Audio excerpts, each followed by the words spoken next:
Dunia semakin gonjang-ganjing, Anda harus percaya you are no ordinary. Anda bukan orang biasa. Tapi Pastor Philip tak tahu sih, aku punya dosa. Saya juga punya. Tapi kita dibasuh dengan darah. Kita bisa bertobat kok dari dosa kita. Kalau Anda merasa diri berdosa makanya gak layak, ya udah berhenti berdosa. Jangan buang rasa layaknya, buang dosanya supaya rasa layak.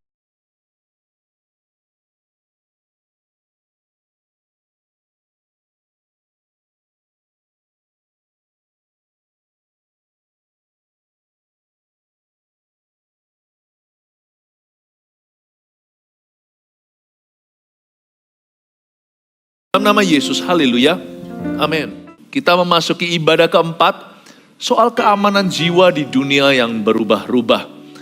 Salah satu hal yang saya dapatkan waktu saya berdoa ini menjelang akhir tahun sebelum 2023 adalah banyak hal akan berubah-ubah tahun depan.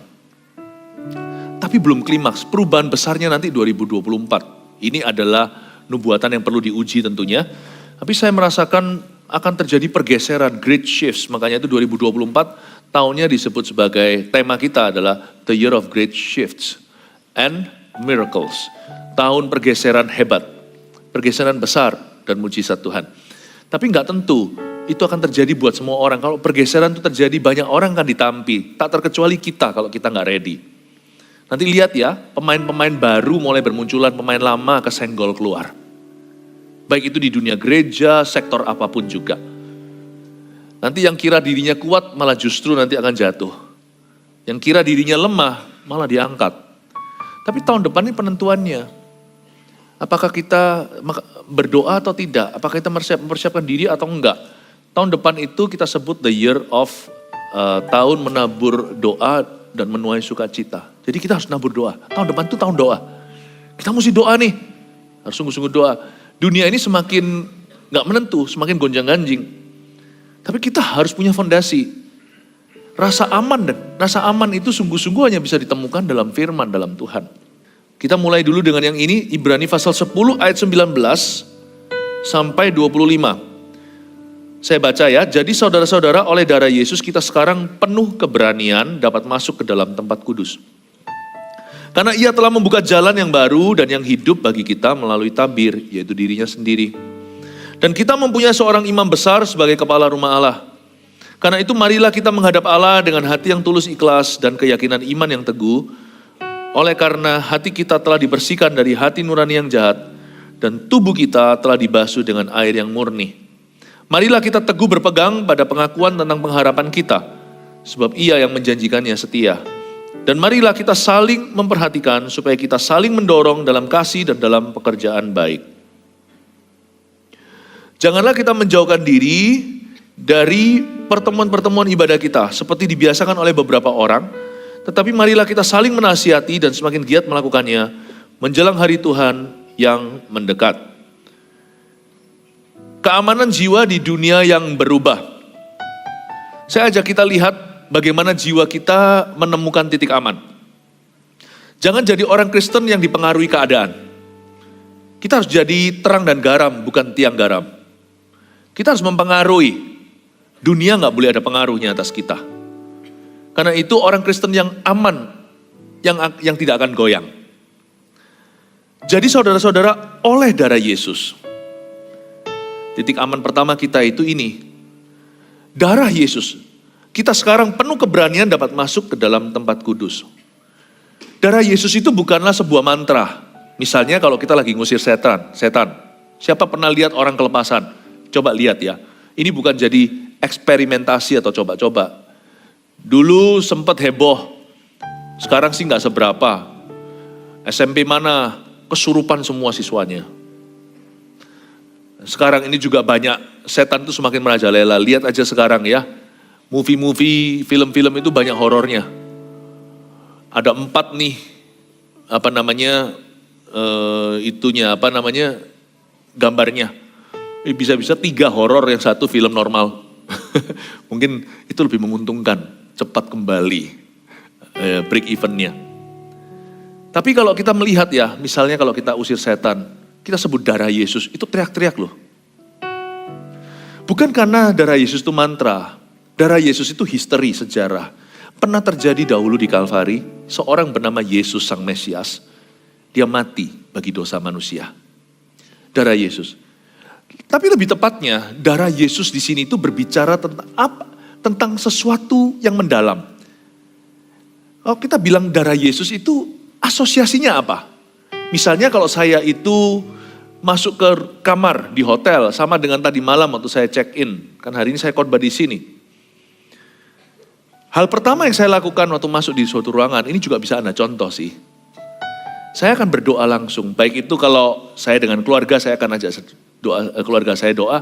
Atau kalau enggak, saya kalau sendirian saya akan doa juga. Pasti saya sebut darah Yesus membasuh tempat ini. Karena saya nggak tahu kan, tempat itu dipakai untuk berzina, tempat itu dipakai untuk apa, setan itu kan melekat. Kan setan itu banyak. Setan itu melekat. Tapi waktu saya sebut darah Yesus itu bukan karena saya percaya kata darah Yesus itu mantra atau magic show.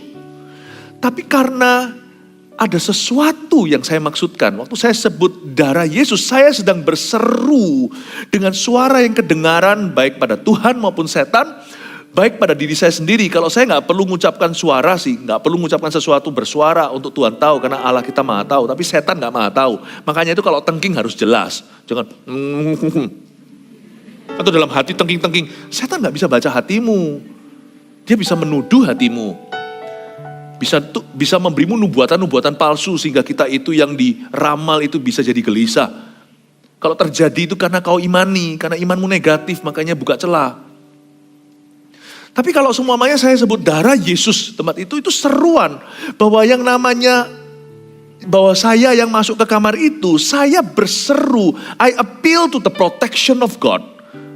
Saya berseru kepada perlindungan Allah yang maha tinggi, dan perlindungan itu at best terbaik terjadi di Kalvari. Bahwa hidupku di cover oleh darah, bukan berarti saya berlumuran darah, kan mengerikan. Waktu kita sebut darah Yesus itu kita percaya bahwa hidup kita ini diluputkan, di cover sama Tuhan. Kayak dibacem gitu loh, tapi kan ngeri kalau darah. Maksud saya, dia itu menaungi aku. Aku itu tidak berhasil karena usahaku. Aku ini tidak bisa terjamah bukan karena aku ini amal sosial beragama. Tapi karena ada satu kuasa adikodrati. Sesuatu terjadi dalam sejarah yakni history. Dan itu untuk saya selama-lamanya, kekal selama-lamanya. Saya nggak perlu lagi potongan darah hewan untuk menebus dosa saya.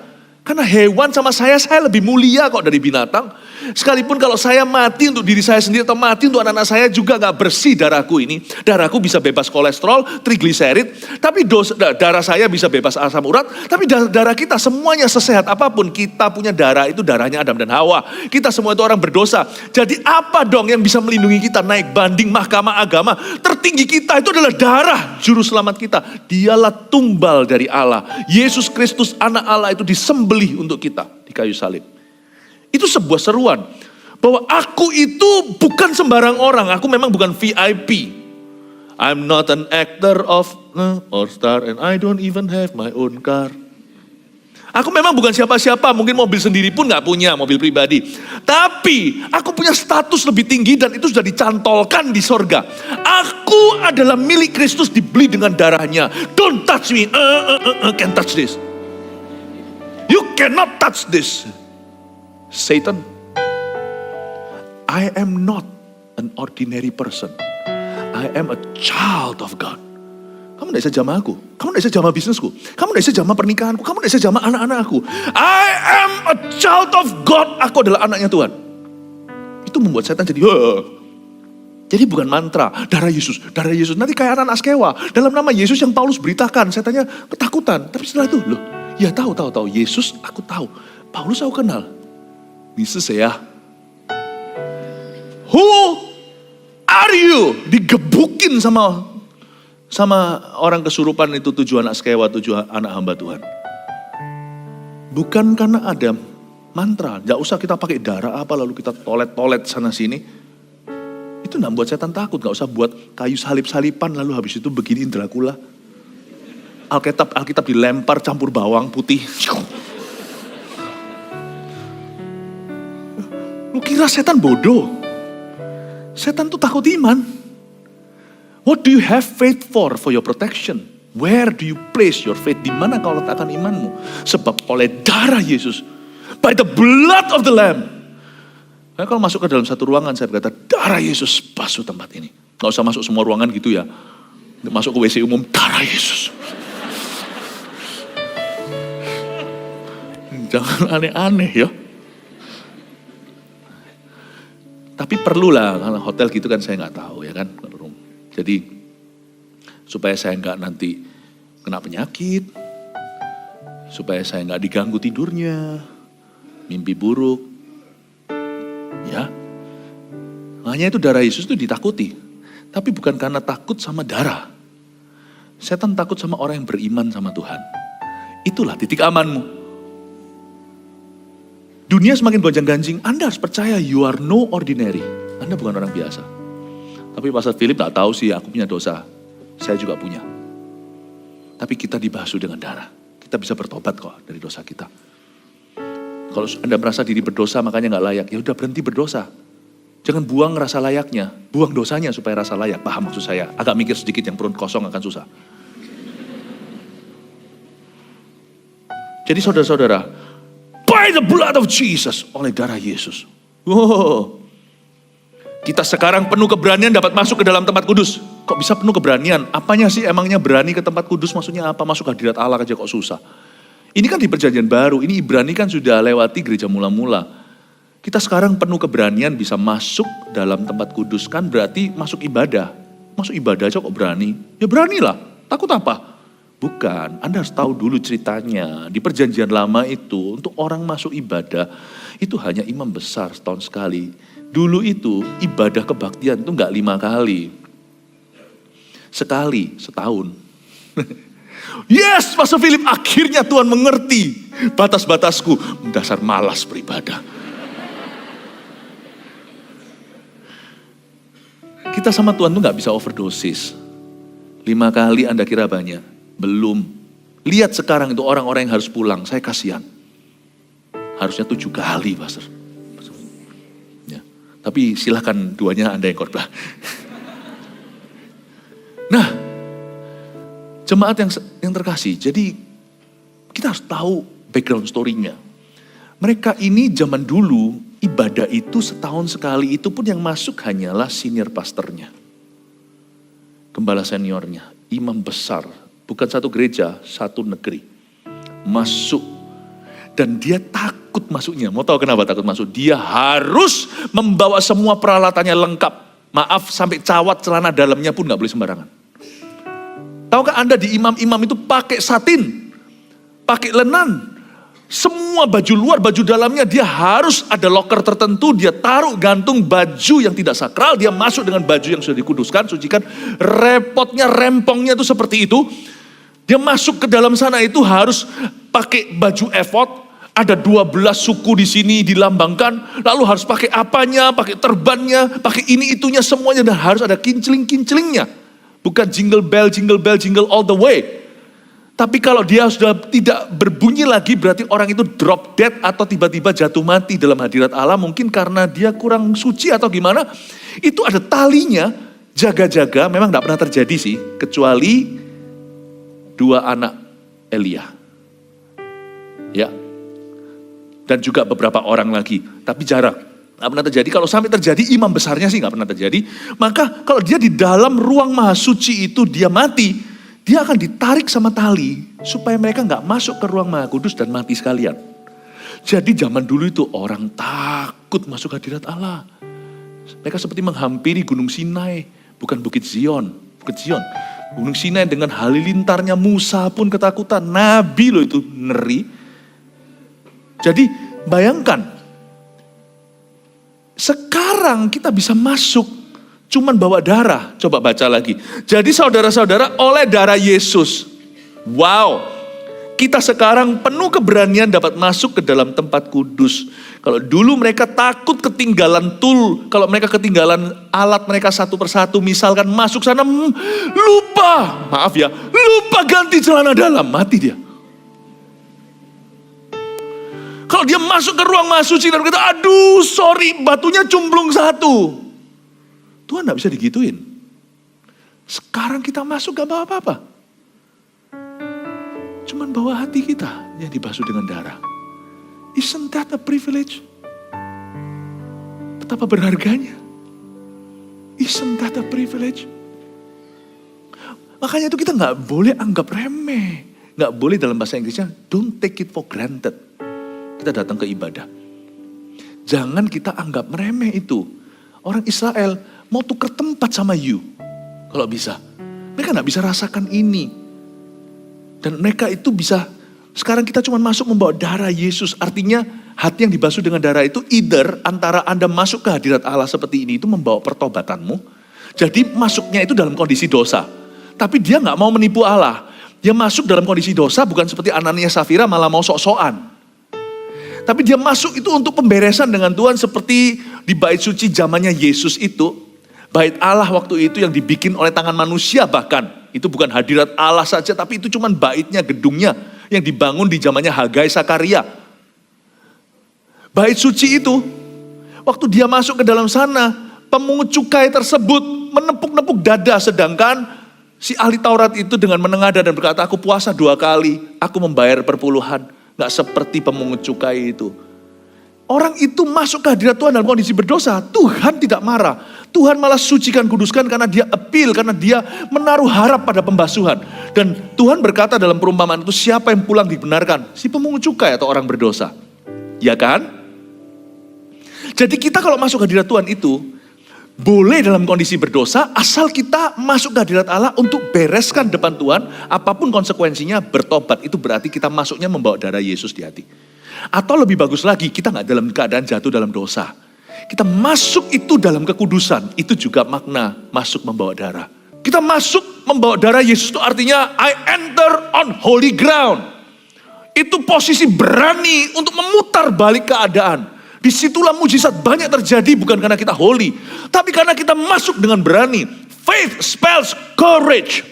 Makanya kalau kita berdosa itu, yang rugi itu adalah kita gak bisa beriman dengan berani. Karena waktu kita mau beriman dituduh kanan kiri oleh nurani sendiri. Ada banyak berkat terampas. Karena kita telah dirampas keberanian. Masuk dengan darah itu berarti masuk dengan pertobatan dalam nama Yesus. Atau masuk melalui jalur kekudusan. Dan kita berani mengklaim firman Tuhan. Hai matahari dan bulan di Bukit Al-Atalion itu. Stay right there. Berhenti di sana. Kita punya hak seperti Yosua. Dan berkata, tinggal di tempat. Apapun yang kau perintahkan, gunung pun akan pindah ke lautan. Itu titik aman. Your faith is your security. Amin Bapak Ibu Saudara. Makanya itu jaga imanmu tahun ini. Percayalah perlu banyak bensin iman tahun depan.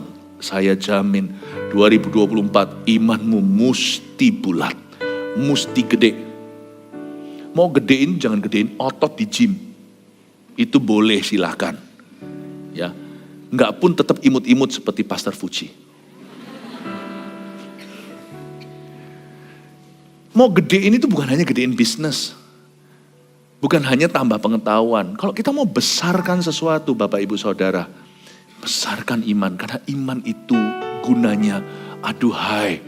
Luar biasa. Segala sesuatu di hidupmu bergantung pada imanmu pada Tuhan. Amin.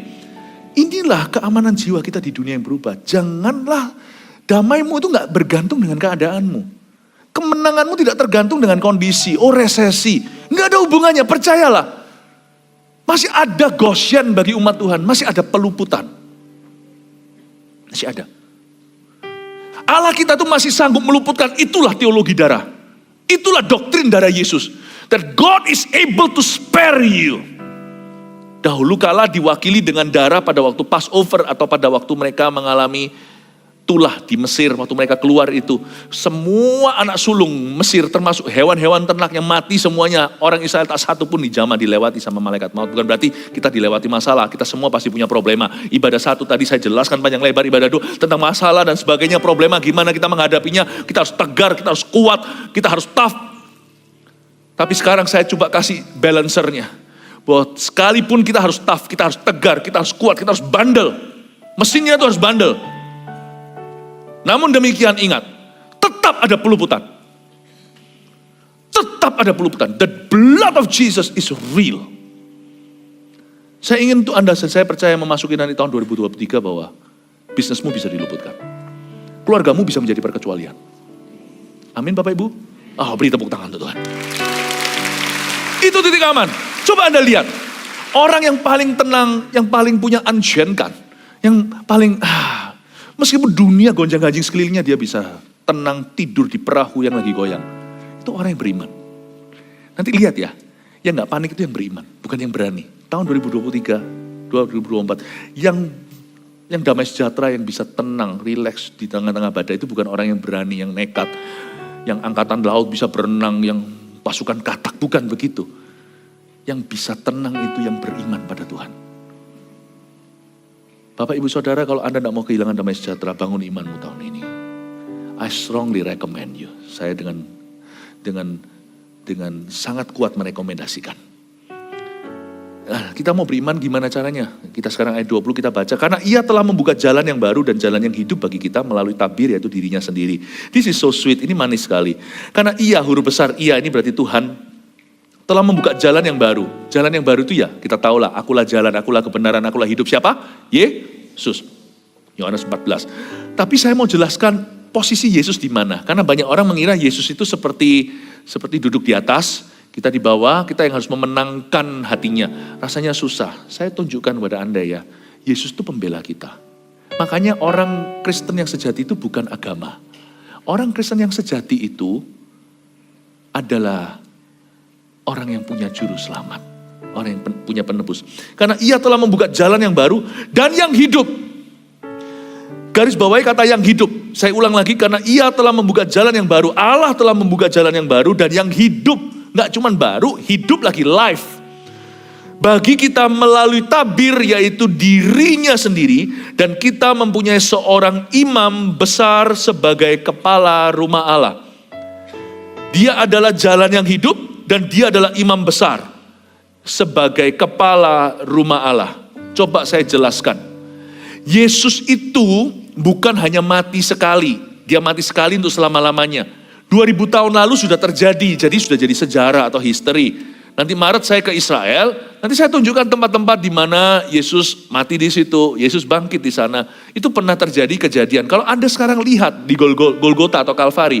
Itu keluar dari kota sebenarnya, di luar tembok kota, itu di luarnya kota lama, Old City, Jerusalem. Saya waktu pertama kali ke sana, saya lihat mana ya, siapa tahu nih dasar orang masih orang yang nggak pernah ke Israel sebelumnya. Jadi saya itu cari siapa tahu ada darahnya yang kering. Ternyata nggak ada.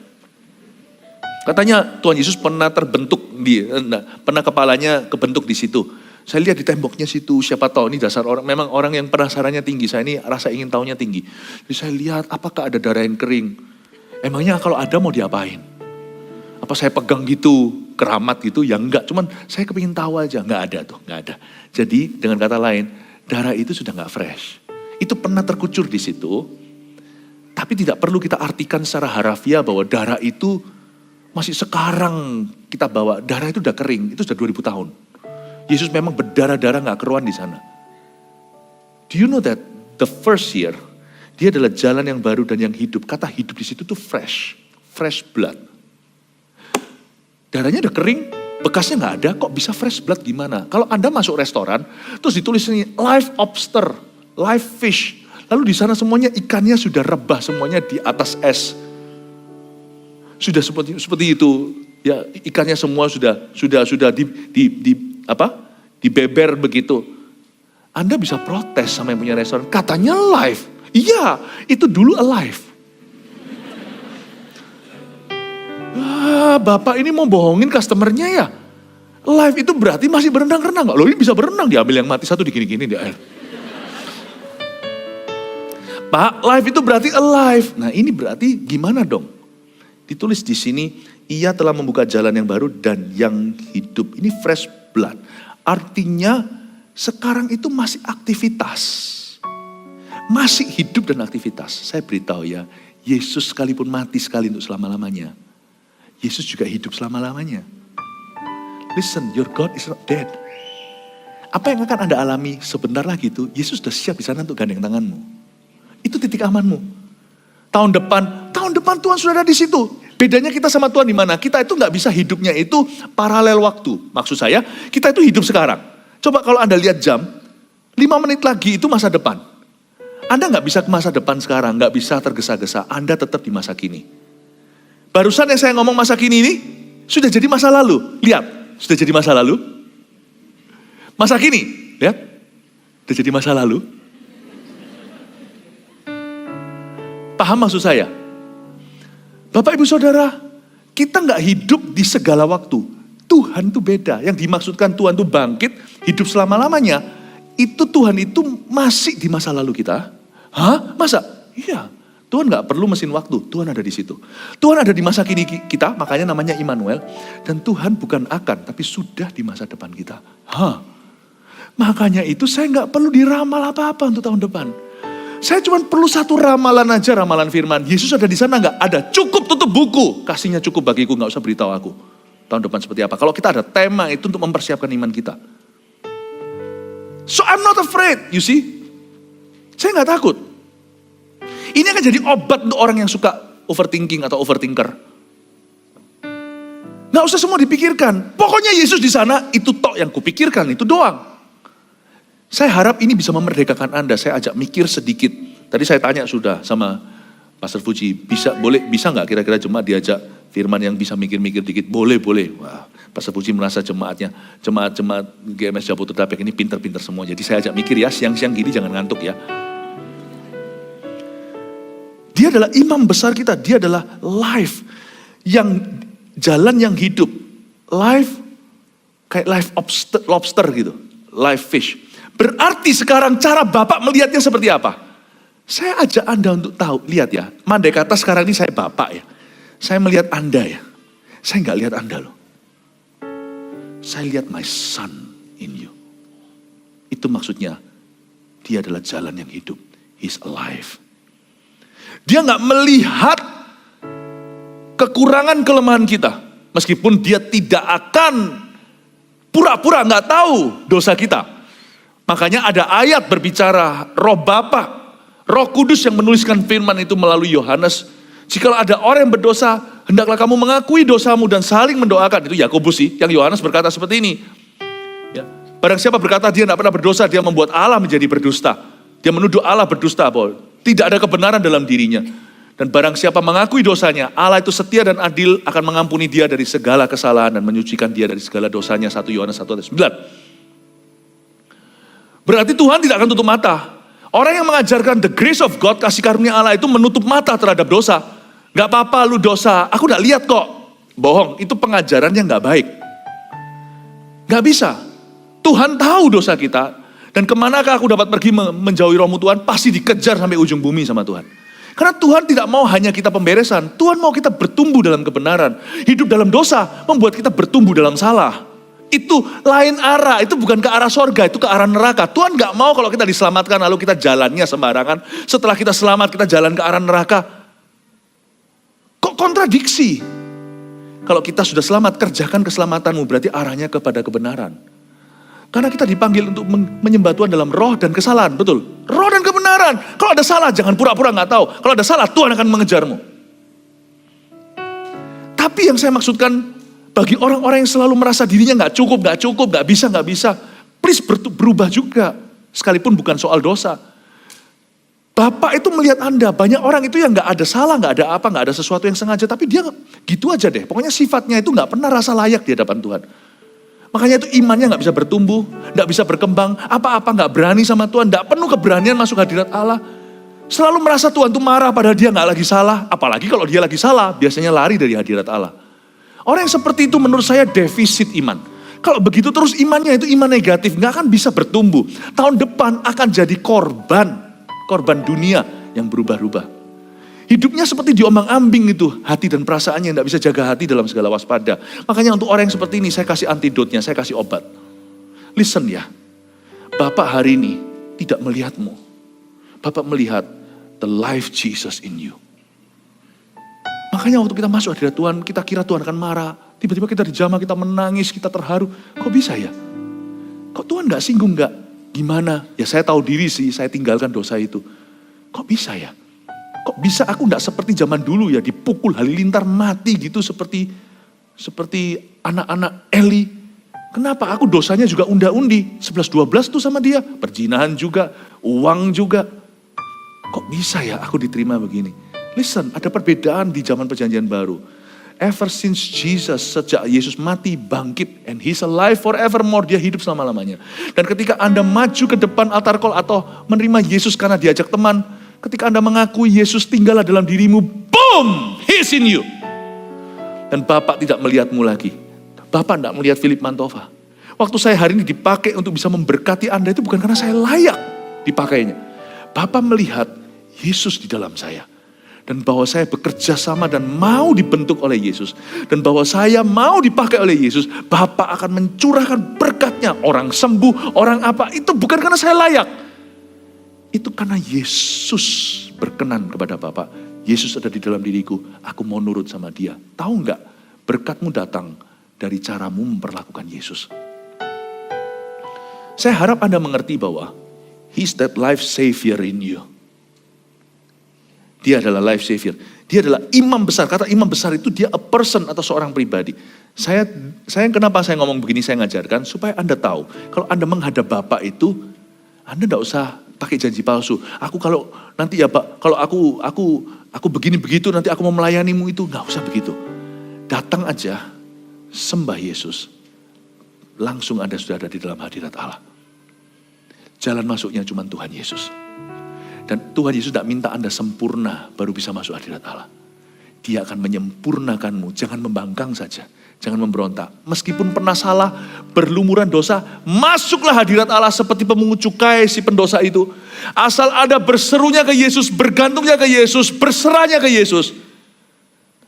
Tidak ada 1-2 menit, 1-2 detik Anda sudah ditemukan dalam hadirat Bapa, dilayakkan oleh Dia. Amin Bapak Ibu Saudara.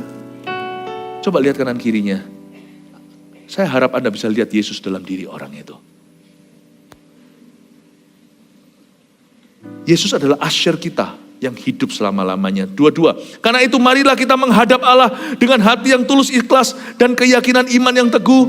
Oleh karena hati kita telah dibersihkan dari hati nurani yang jahat. Dan tubuh kita telah dibasuh dengan air yang murni. Ayat 22, ada sebuah himbauan, bahkan perintah. Karena itu marilah kita menghadap Allah. Kata menghadap Allah sana, draw near to God. Bapak itu seperti bilang gini loh hari ini, ayo kalian-kalian yang takut mendekat, mendekatlah, jangan takut. Jangan takut aku memukulmu, jangan takut aku marah. Ada beberapa orang ketemu sama saya, lalu grogi, padahal saya loh juga nggak gigit. Lalu temennya sungguhan kan bilang gitu, nggak usah takut, Pastor Philip nggak gigit kok. Saya langsung setuju, amin, saya nggak gigit kok. Bapak juga seperti itu, mungkin sekarang lucu. Bapak juga mungkin merasa ini sebuah humor segar. Kenapa sih kamu itu sudah berapa tahun ikut aku, nggak pernah sungguh-sungguh cari aku. Kenapa kamu takut mendekat? Rasa nggak layak. Siapa? Kapan kamu layaknya? Emangnya orang itu yang dekat sama Tuhan itu layak? Coba dia bisa dekat ke aku nggak kalau nggak dilayakkan? Berapa banyak orang-orang di perjanjian lama itu layak-layak. Kaum Lewi pada waktu mereka waras-waras. Bukan waktu mereka akhirnya beberapa di antara mereka murtad. Bukan. Bisa nggak mereka masuk ke hadiratku? Mereka jauh lebih layak daripada orang yang Anda tuding dan tunjuk dan berkata orang itu dekat sama Tuhan. Kalau orang itu nggak layak pun bisa sedekat itu sama aku. Ayo dong dekat sama aku. Aku Bapak nggak menggigit. Panggilan. This is an invitation. Tahun depan. Dekatlah sama Tuhan. Jangan jadi orang Kristen pelataran. Jadi orang Kristen yang so-so. Wah jangan. Saya masih merokok. Ya semua dosa sudah saya tinggalkan. Cuma satu ini gak bisa berhenti. Ya, coba saya tanya telur sama ayam. Mana dulu kalau ciptaan, Kejadian 1 gak ada yang namanya. Maka dari telurlah Tuhan ciptakan ayam. Ayam dulu kan. Copot ini dulu dekat sama Tuhan atau gara-gara dekat sama Tuhan copot ini? Percayalah kalau Anda tidak dekat sama Tuhan, tidak bisa bebas kecanduan. You must draw near to God. harus mendekat pada Allah. Kalau Anda mau menang tahun depan, kalau Anda mau merasakan damai sejahtera, mau mengalami pekerjaan Tuhan, draw near to God. Mari kita menghadap Allah. Jangan tolak-tolak ibadah, jangan tolak-tolak doa, jangan tolak pelayanan. Memang kalau Anda masih begini lalu khotbah, ya nggak pas pelayanannya. Coba bayangkan setelah khotbah ini saya turun langsung keluarkan. Anda bisa ketawa, karena nggak kejadian. Tapi kalau kejadian, akan terjadi keluaran. Semua keluar pasti. Wah, pendetanya Mawar Sharon. Itu loh, Pastor Philip itu. Begini setelah ngepul, setelah khotbah. Ya nggak kejadian ketawa, kalau kejadian keluaran pasti semua keluar dari gereja. Nggak pas aja ministrinya. Tapi tidak berarti Anda tidak boleh mendekat sama Tuhan. It's a struggle, you see. Di kebaktian sebelumnya saya jelaskan perlombaan iman katanya agona. Artinya struggle. We have struggles, we're not perfect. Justru kita butuh Tuhan. Justru kita perlu mendekat. Dipaskan aja kalau Anda sekarang masuk dalam hutang piutang, hutangnya sekian banyak. Anda kena kebodohan, kena sesuatu, misalkan spekulasi atau money game dan sebagainya. Ya tentunya rugilah ngundang Anda untuk bicara seminar tentang keuangan. Nggak usah kesaksian sana sini juga nggak perlu mungkin. Karena memang nggak pas. Tapi bukan berarti kita nggak bisa melayani. Berusaha untuk maju. Majulah ke rumah Tuhan. Jangan jauhi pertemuan. Karena aku merasa nggak layak. Malah justru kalau Anda jauh, malah ngilang. Paham maksudnya Bapak Ibu Saudara? This church is for sinners. Tapi orang berkata, gereja itu rumah sakit. Salah, gereja itu rumah sembuh. Kalau Anda yang datang ke sini ngerokok, lalu kita supaya bisa welcome semua perokok. Saya dan Pastor Puji ikut ngerokok supaya semua rasa nyaman di gereja. No, bukan saya yang ikut rokok. Anda yang harus berhenti rokok. Anda datang ke gereja ini untuk berubah, bukan untuk mengubah kami. Saya akan berubah kalau itu sesuatu yang memang menjadikan saya lebih seperti Kristus. Saya terus berubah loh. Mengapa gereja ini bergerak? Karena Anda berubah, gembala-gembalanya berubah terus. Saya terus berubah. Makin hari harus menjadi seperti Kristus. Kalau enggak jangan diikutin. Ngapain ikut zombie? Anda ikut kepemimpinan yang terus bertumbuh. Terus bertumbuh. Saya juga bertumbuh dalam pengenalan saya akan firman. Ada hal-hal tertentu yang sekarang saya bisa khotbahkan, dulu gak bisa sama sekali. Bukan karena pengetahuan, tapi karena pengalaman. Harus bertumbuh. No. Gereja bukan rumah sakit. Gereja itu rumah sembuh. Rumah sembuh. Tapi we can enter church, masuk ke gereja. Beginning mulainya dengan sebagai seorang sinner. Jangan lari dari ministry. Anda bisa terlibat dalam pelayanan. Ikut Mawar Sharon Journey. Ikut dasar-dasarnya kekristenan, dibaptis. I know you're not perfect. Udahlah jangan pura-pura sempurna gitu. Wajahnya tuh kelihatan kayak sempurna banget. Terlalu sempurna lah. Kita semua tahu, you and me, Anda dan saya sama-sama taunya kita gak sempurna. Kalau orang Lewi itu gak bisa masuk, peduli amat dia siapa. Yang masuk ke ruang suci hanyalah imam besarnya. Saya lebih bagus dari orang Lewi itu? Enggak, kalau saya hari ini bisa membawa hadirat Allah, misalnya waktu saat teduh bersama, Pastor Puji, waktu worship night gitu. Kalau kita bisa, itu bukan karena kita layak. Kalau kita bisa dilayakkan, undi 11-12 lah sama Anda. Kelihatannya jauh ya kalau kita itu berdiri di sini. Misalnya, coba lihat ya. Kalau kita berdiri di kota Jakarta sama Jogja, sekarang udah ada tolnya ya. Wah kan jauh ya. Tapi dari bulan, Anda lihat, deket. Pernah naik pesawat? Pulau Jawa, Jakarta, situ Bandung, nempel. Tapi kalau dijalanin, kayak bulan, udah deket tapi gak nyampe-nyampe. Iya kan? Dari sisi Tuhan 11-12. Saya lebih holy dari sisimu. Wow, Pastor Philip, Pastor Puji, wah gimana? Dari Tuhan. Ya, cabut tuola. Ya kurang lebih lah. Apa bedanya? Cuman saya yang kita bisa ngampuni, cuman lebih dulu bisa ngampuni. Yang sana masih kepahitan, tinggal dilepaskan dari setan lalu bisa ngampuni. Cuman 2 langkah. 11-12. Kalau saya bisa, Anda bisa. Jangan pernah melabel orang-orang itu sudah rohani. Anda juga bisa rohani. Coba ngomong makanan kirinya, jangan beralasan. Lebih rohani mulai hari ini. Haleluya, kasih tepuk tangan untuk Tuhan. Nggak ada alasan di gereja kita nggak bisa melayani, nggak bisa CG, nggak bisa, nggak ada alasan. Harusnya tahu dari Natal tahun lalu. Kalau Anda mengikuti juga kan, kita sama-sama nggak ya waktu itu di Surabaya? Enggak ya. Natal tahun. Yang choir di Surabaya itu bisu tuli. Bisu tuli choir, Bang. Choir itu biasa nyanyi. Itu sebagai sebuah pernyataan dari gereja kita bahwa orang bisu tuli pun bisa nyanyi di gereja kita. Jadi kalau Anda punya tanganmu kerja buat Tuhan, kakimu jalan cari jiwanya, mulut memuji namanya, jangan beralasan semua orang bisa pelayanan. Di gereja ini, even the handicap, orang cacat pun bisa melayani Tuhan. Oh haleluya. Oleh karena itu saya langsung lompat sekarang ke ayat 24. Dan ayat 23. Marilah kita teguh berpegang pada pengakuan tentang pengharapan kita. Itu pernyataan iman tadi. Sebab ia yang menjanjikannya setia. Asal kita tuh taruh percaya pada dia yang menjanjikan. Semua akan terjadi bukan karena kita hebat, karena kita bisa, karena kita mampu. Juga bukan karena kita setia, tapi karena dia yang setia. Sungguh kalau kita mau jujur, history sejarah, perjalanan jurnal hidup kita itu diisi dengan ini loh. Kita waktu setia, Tuhan tunjukkan pada kita. Tuhan tunjukkan pada kita penyertaan yang luar biasa. Waktu kita gak setia, Tuhan tetap menyertai dan tetap setia pada kita. Hidup kita itu loh. Sebenarnya cuma itu ceritanya. Waktu aku gak setia, kesaksian kita kan isinya gitu. Aku gak setia, Tuhan angkat saya. Tuhan kasih saya kesempatan kedua.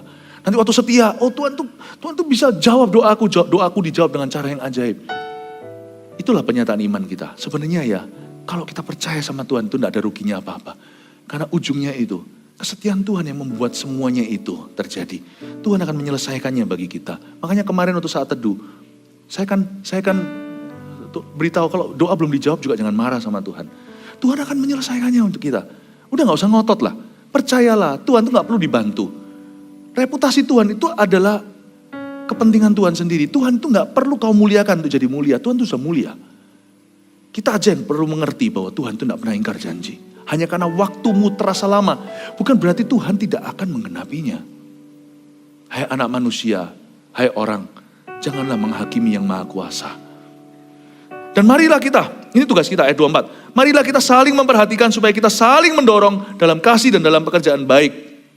Ini pelayanan ayat 24. Kata saling di situ artinya dalam bahasa Yunaninya nggak usah terlalu rumit lah ya, tapi pokoknya artinya dari bahasa Yunani kuno untuk penulisan Ibrani itu kata saling di situ itu bukanlah disuruh atau pesuruh. Saling memperhatikan itu mutual activity.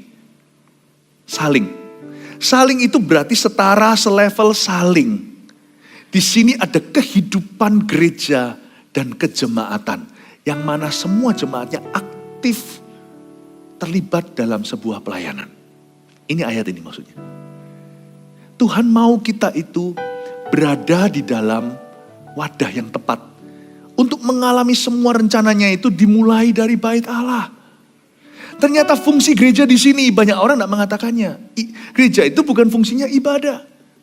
Gereja itu memberikan lowongan untuk jemaat menemukan panggilannya dan itu nggak bisa lepas daripada panggilan pelayanan di gereja itu pula. Kalian harus saling. Kata mendorong di sini itu stir up. Kayak kita sirup sama air kita aduk gini. Kan harus diaduk supaya menyatu. Saling mendorong itu menyatu, stir up atau quicken. Kata quick, cepat. Quicken itu berarti kuasa Roh Kudus mempercepat sesuatu dalam hidup orang itu saat dia pelayanan saling menajamkan.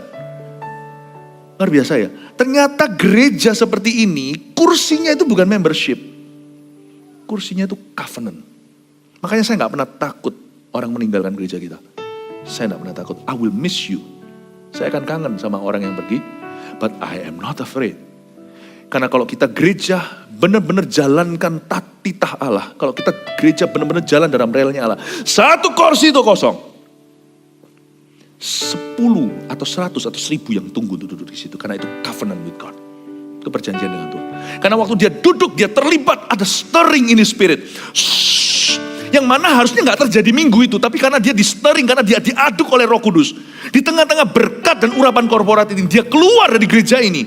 Harusnya gak kejadian dalam hidupnya, karena itu bukan porsinya dia. Tapi karena dia kena ciprat berkat korporat itu, dia keluar, dia mengalami mujizat yang seharusnya dia tidak didaftarkan di sana. Dia kena itu karena asosiasinya dengan saudara seiman.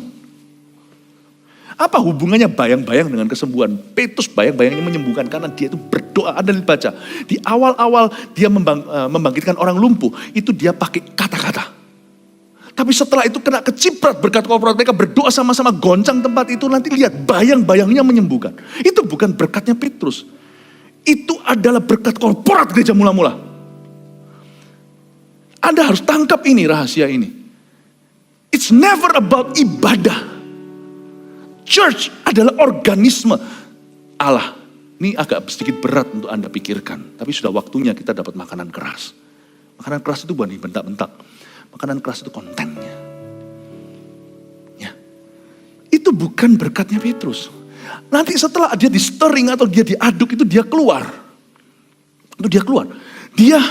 Waktu dia keluar, sudah keluar dari gereja itu kembali ke kehidupan. Bukan keluar dari gereja. Maksudnya dia pulang ke rumah. Doa berkat pulang. Amin. Doa berkat itu kan sepakat. Amin, kita sepakat semua yang hari ini kita alami. Kita ucapkan berkat atasnya, lalu kita pulang. Sendiri-sendiri tuh, kerjanya sendiri, tinggalnya jauh, mungkin ada yang kesini, ke situ. Tapi mereka mengalami sesuatu yang mirip dalam covenant gereja itu. Padahal harusnya orang itu tidak terregister untuk berkat itu. Tapi karena asosiasinya. Nangkep ya ini ya. Nangkep ya. Kok bisa ngalami gini? Lu kok bisa begitu? Kok bisa? Saya ngalami beberapa orang yang pergi sama saya ke Myanmar waktu itu. Tiba-tiba beberapa orang itu usahanya sama Tuhan dibukakan jalur-jalur internasional. Saya kaget. Saya juga tidak ajarkan untuk kita manipulasi. Oh ya, kita lebih baik begini supaya kita begitu. Itu namanya mencobai Tuhan. Orang itu harus tulus. Tulus ikhlas itu katanya tadi. Kalau mau menyembah Tuhan, tulus ikhlas. Tapi dengar ya, dalam ketulusan kita, Tuhan Yesus tidak pernah berhutang sama manusia. Saya ingin Anda untuk mengerti bagaimana bergereja. Mendorong di sini. Terakhir ayat 25. Janganlah kita menjauhkan diri dari pertemuan-pertemuan ibadah kita. Seperti dibiasakan oleh beberapa orang. Tetapi marilah kita saling menasihati dan semakin giat melakukannya. Saling menasihati, kata saling lagi. Dan semakin giat melakukannya. Menjelang hari Tuhan yang mendekat. Coba ke ayat 25 terakhir poinnya. Jangan kita menjauhkan diri dari pertemuan-pertemuan ibadah. Pertemuan-pertemuan ibadah di sini, saya kasih bahasa Yunani kunonya. Anda mesti tahu yang satu ini. Yang tadi nggak apa-apa, nggak usah. Yang ini harus tahu. Kata pertemuan-pertemuan ibadah itu episinagoge. Episinagoge. Sinagoga adalah tempat pertemuan beberapa kakak. 9-10 kakak, 7-10 kakak bagi orang-orang Yahudi. Ya. Mereka itu kumpul karena bait suci kan runtuh. Jadi 9-10 kakak, kepala keluarga itu kumpul, terbentuklah sinagoga. Atau bait suci darurat. Gak ada baitnya, gak tentu ada gedungnya. Pokoknya perkumpulan, bisa gedung apapun juga sinagoga. Pakai kata episinagoge. Berarti pertemuan ibadah ini bukan persekutuan doa. Pertemuan ibadah ini bukan pemuritan komunitas apa yang hampir-hampir kayak gereja atau meniru gereja. No. Dan pertemuan ibadah ini bukan mesbah keluargamu di rumah. Ini bukan saat teduh pribadimu, bukan online juga. Episinagoga, sinagoge di sini. Artinya official assembly. Local church. Official, kalau Anda mau tahu, kenapa sih ini? Pastor Fuji ini kok minta pulsa sama saya? Ini loh di DM terus Instagramnya, jangan percaya. Maaf ya, bukan menyombongkan atau gimana, tetapi kalau memang sungguh-sungguh publik figur harusnya kelihatan juga jumlah daripada orang-orang yang mengikuti. Nggak mungkin cuman gitu-gitu gitu loh. Pasti sudah ada sanggahan. Kalau Anda mau tahu pastinya, baik itu akun yang formal, sebuah gereja segalanya, itu beberapa sosial media ada centangnya, centang birunya. Ya, pertama Anda harus kenal gembalanya, nggak mungkin minta pulsa, minta uang aja nggak pernah. Fundraising aja nggak pernah kok gereja kita. Padahal bangun ini nggak pernah. Kita cuma ajarkan firman dan jemaat lewat kesadaran. Tapi kalau Anda mau tahu, Anda bisa lihat official account of Fuji Harsono. Wah, itu baru official account. Itu ada officialnya. Nah, official assembly. Pertemuan ibadah kan, tapi di sini pertemuan sinagoga Kristennya. Itulah gereja lokal. Di sini Tuhan berkata, akan ada Goshen. Goshen itu namanya local church. Next year. Di dalam gereja itu akan ada tuntunan. Kenapa enggak? Ya jelas lah ya. Kita berdoa. Banyak telinga lebih baik dari satu telinga, bukan? Kalau Anda survive sendiri, mau pemuritan sendiri kayak, mau online sendiri kayak. Tapi di sini ada tuntunan gembala. Ada air tenang, rumput hijau. Makanya itu kalau kita mau bergabung dengan sebuah gereja itu, saya ngomong fair-fairan. Kalau begini juga otomatis kita di laboratoriumin sendiri juga. Kita sendiri juga di laboratoriumin. Kalau Anda dan saya mau meletakkan diri pada satu covenant gereja, jangan cuma lihat jam ibadah atau pembicara. Anda mesti harus lihat visi misi gereja itu apa. Value-nya apa. Anda harus jeli lihat itu. Bukan, oh pembicaranya ini, pembicara itu. Wah udah enggak musim itu. Di Surabaya misalnya mau pembicara apa, enggak musim. Tapi kalau gembalanya, kalau kita jelas ada covenant, kalau kita tahu bahwa gereja itu visi misinya apa, kita lihat jelas. Nah disitulah kita tanamkan diri. Karena berkat korporat dimulai dengan visi yang jelas dan murni. Makanya saya tidak akan menaruh kepala saya di tempat sembarangan. Wong kita aja murid Kristus tidak punya tempat meletakkan kepala. Kalau ada tempat meletakkan bokong kita. Betul ya? Gereja kan mulainya. Saya harus perhatikan di mana aku letakkan hatiku. Dan dikatakan di sini official assembly local church. Dan ini akan ada perbedaan antara the unchurched believers and the non-believers. Orang-orang yang belum percaya otomatis tidak bergereja, lumrah lah. Tetapi orang-orang percaya juga nggak tentu bergereja loh. Ini yang saya sebut sebagai unchurched believers. Tidak masuk di dalam ayat ini. Termasuk di dalam kategori menjauhkan diri dari official assembly, episinagoge. Makanya saya hargai kalau ada gereja yang benar. Kita bukan satu-satunya gereja benar. By the way, saya ngomong gini bukan kita menegakkan diri. Tapi kalau ada gereja yang benar, doakan. Supaya jalannya terus laju. Saya bersyukur. Di Indonesia banyak gereja yang benar. Tapi juga gak kebanyakan. Saya minta kepada kita semuanya kalau bergereja yang beneran. 3 poin ini sebagai review kita, keamanan jiwa di dunia yang berubah-ubah. 1, asyir kita yang hidup ialah Yesus Kristus. Oke, rasa aman ya? Yesus akan mengasyirmu masuk tahun-tahun berikutnya. Dia gak akan membuatmu sendirian. Gak akan membiarkan. Munculkan. Dor. Ya. Munculkan 3 aja langsung di depan. Reviewnya sebagai rangkuman maksud saya. Summary. Iya. Ini kan saya disuruh khotbah lagi dari awal berarti. Ini secara halus saya disuruh khotbah lagi dari awal, diulang lagi. Ayo, Ersan ya, munculkan. Tulis dulu aja. Asyir kita yang hidup ialah Yesus Kristus. 2, dasar kekristenan kita harus tetap teguh. Kita harus punya dasar yang teguh. Pernyataan iman tadi, 3 gereja lokal adalah tempat ideal bertumbuh. Saya kasih jelasan yang nomor 2 tadi saya jarang jelaskan. Simple aja lah ya. Dasar kekristenan kita harus tetap teguh itu gimana? Kenapa kita dalam gereja yang jelas, yang official, dan kita harus bertumbuh? Why? Karena nanti ke depan dunia semakin berubah-ubah, gonjang-ganjing, ini bahaya. Beberapa hal Anda mau catat silakan. Ini Anda mau foto-foto dulu aja silakan.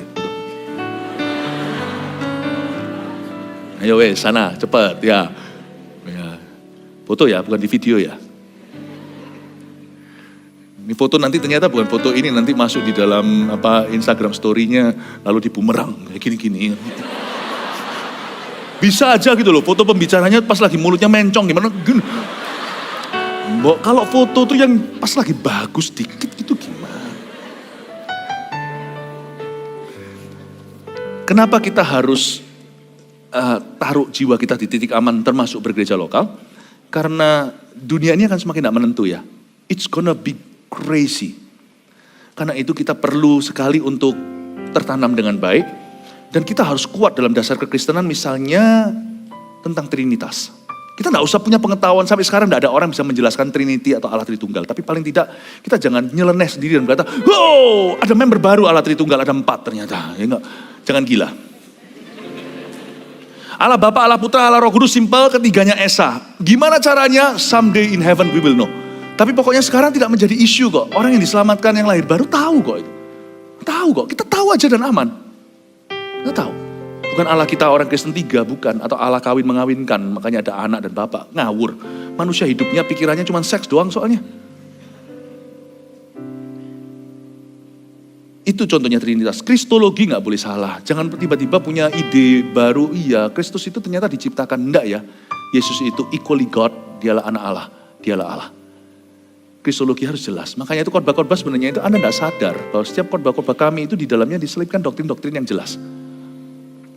Tentang apalagi soteriologi. Soteriologi itu dalam bahasa-bahasa teologinya, soteriologi artinya keselamatan. Keselamatan hanya lewat Yesus saja. Bukan zaman dulu Yesus plus sunat. Kalau sekarang Yesus plus apa? Kamu mau selamat, kamu harus Yesus dan MSC 1. Loh. Atau kalau kamu mau selamat, kamu harus Yesus plus kamu harus memberikan persembahan perpuluhan. Bukan. Itu semua beda maksudnya. Itu semua ada tempatnya. Tapi bukan keselamatan. Soteriologi, keselamatan harus jelas. Karena nanti ke depan lebih banyak angin-angin pengajaran yang sesat yang akan menggoncang. Yang disikat tahu nggak apa? Kristologinya, ke Kristus. Kalau itu bisa disikat semua bangunan goyah. Siapa bisa percaya Yesus adalah ciptaan dan dia hanyalah nabi, orang itu tidak akan menerima penebusan. Ya, misalnya apalagi? Bibliologi. Nanti kan bingung, loh kenapa kok agama ini kita punya buku kan 66. 37 perjanjian lama, 39 perjanjian lama, 27 perjanjian baru. Kenapa kok ada kepercayaan yang lainnya itu kitabnya lebih banyak? Saya kalau ditanya gitu kan jawaban saya singkat aja. Kalau saya pakai bahasa teologi nanti orang tambah bingung. Saya bilang 66 ini kejadian sampai Wahyu aja kita bacanya bolong-bolong. Lu minta berapa? Mau minta 80? 66 ini kita mau jadi setara serupa dengan semua yang ditulis di dalamnya aja kita ngos-ngosan. Mau berapa? Mau 98? Saya bilang I'm fine with kejadian sampai Wahyu. I'm fine, thank you. Tadi di kebaktian sebelumnya saya jelaskan cara baca Alkitab gimana. Kalau kita takut tersesat, nanti dengarkan sendiri.